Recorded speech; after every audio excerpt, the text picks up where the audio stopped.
ರಣಧೀರನು ರಾವಣನಂಥವನೊಬ್ಬ ಅವನ ಸಾಕುತ್ತಿದ್ದನು. ಕಾರಣ ಹುಡುಗನು ಅನಾಥನು.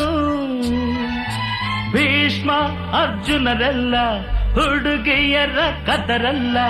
ಹಾಗೇನೆ ಈ ಹುಡುಗ ಮಾಡಲೆಂದು ಹೋದಾಗ ಏನಾಯ್ತು ಅಂಕಲ್, ಏನಾಯ್ತು? ಪ್ರೀತಿಯ ಕಡಲಲ್ಲಿ ಬಿದ್ದನೋ.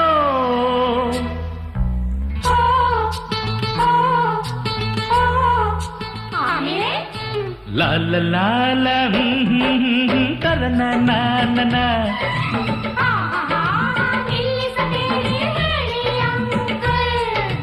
ಆ ಪ್ರೀತಿಯ ಕಡಲಿನ ಬಳಿಗೆ ಎಲ್ಲರೂ ಹೋಗೋಣ. ಪಾಪ ಅವನಿಗೆ ಏನಾಗಿದೆಯೋ ಬನ್ನಿರಿ ನೋಡೋಣ.